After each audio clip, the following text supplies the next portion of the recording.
tapping a melody on the material and bringing a gentle smile on her lips.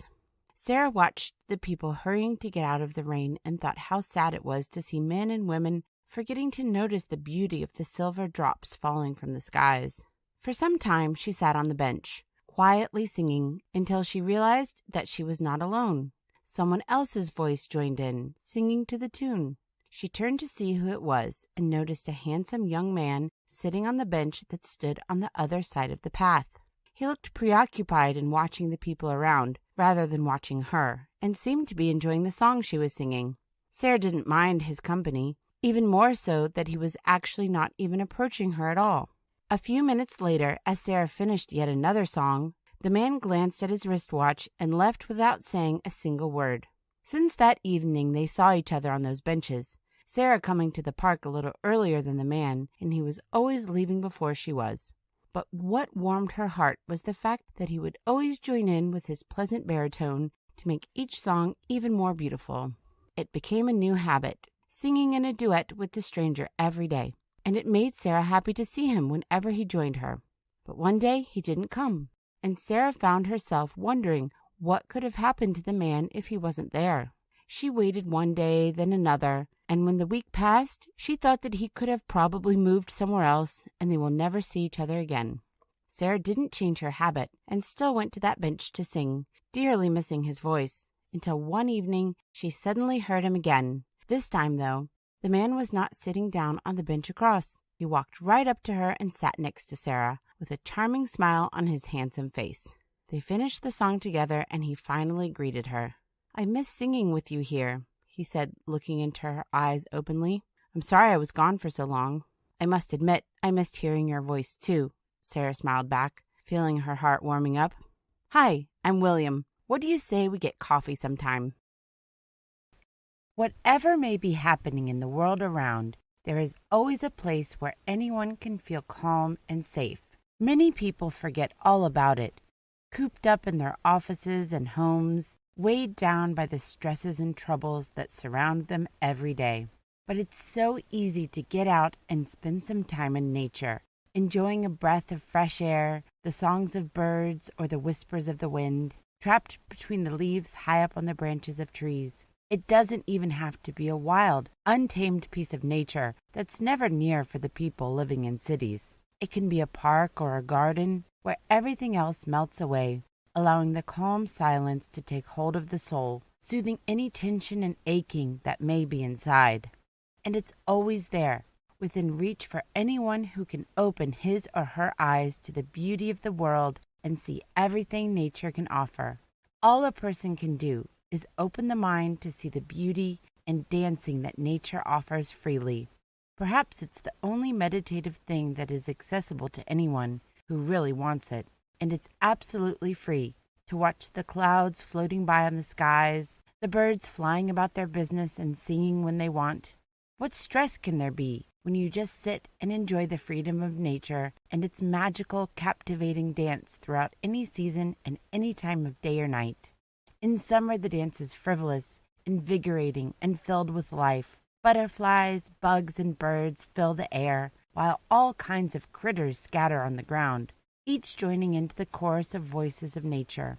In autumn, the dance is joined by the beautiful swirling of leaves falling down to cover the soil in a warm blanket, getting ready for the cold that will inevitably come and turn the ground and everything around white, frozen, and still. And when the snow begins to fall from the skies, the dance is continued in the billions of snowflakes that fall down, each different and unique, to form a thick cover, hiding everything under the shimmering layer of snow.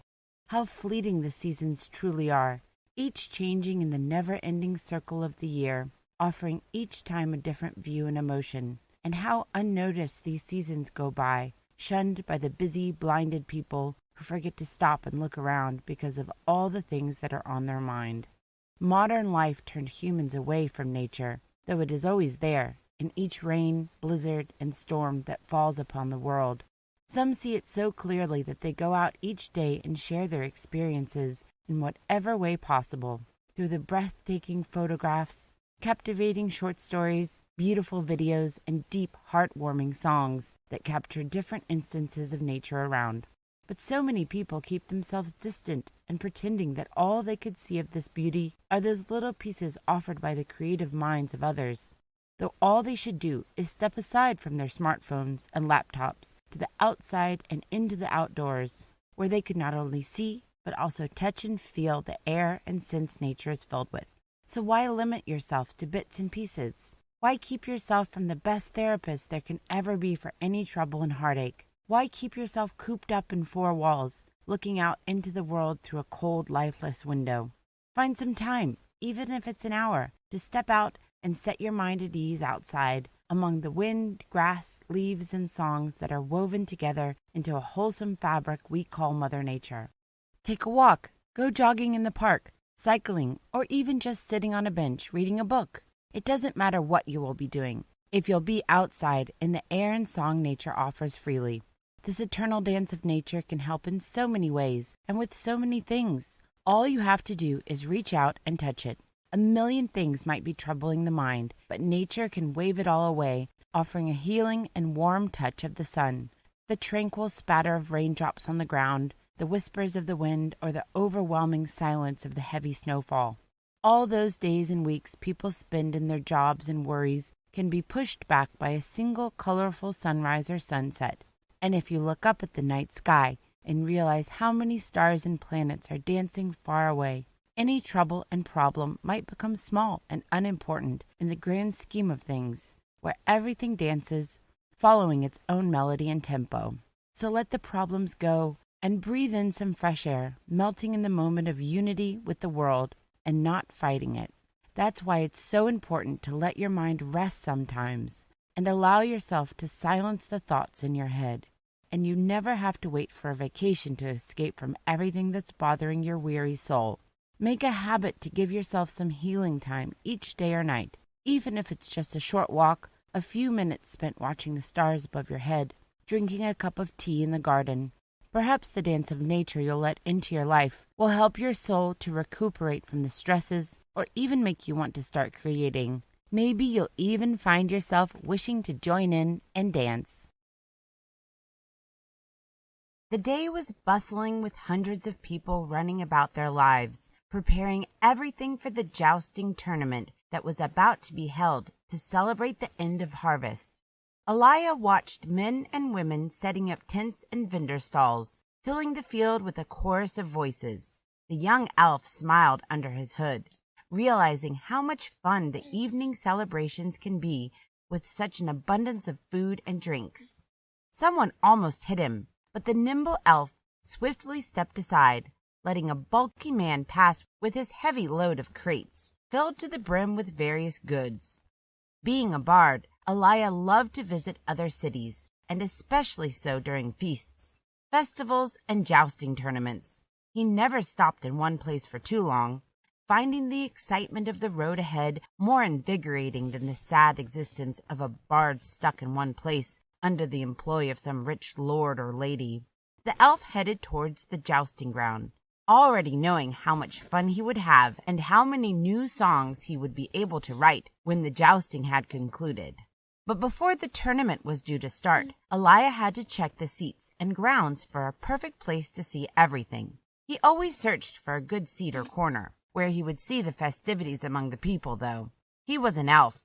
He wasn't very tall, and this was more of a bother in his life. Firstly, he was never taken seriously, as he looked much younger than he was. And secondly, no one really believed he was a purebred elf, which sometimes led to confrontations with tavern brawlers.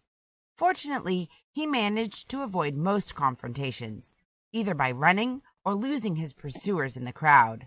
At the moment, as he was glancing about the fantastic jousting grounds, he noticed a very thin, almost starved girl. She looked about 15 years of age, already had a number of scars on her arms and face, as if she wasn't treated well since early childhood. She wasn't bothering the people who were finishing up preparations, hanging the flags and flowers and brushing away the dust and dirt from benches and stages. Instead, she was just watching the birds flying about over her head. It was a strange sight for such a place. If someone wasn't working, they usually went away to get some rest elsewhere, and this girl was openly slacking off and no one even approached her. Elia was intrigued, so he headed to the girl to ask her if she would help him and be his guide. Perhaps she would be able to tell him which tavern or inn might still have a place to spend the night. As he approached her, he noticed that she didn't even look at him, too deep in her thoughts. He studied her face and realized that if not for the scar running across her lips and cheek, she would have been a very beautiful young woman. "Excuse me," Elia called out, and the girl flinched, glancing at him with a surprised look in her golden eyes. For a second, the elf even forgot what he wanted to ask her, lost in the captivating beauty of her gaze. "Hi, might I bother you for a couple of minutes? Perhaps you can help me." The girl glanced around and frowned. "Why are you talking to me?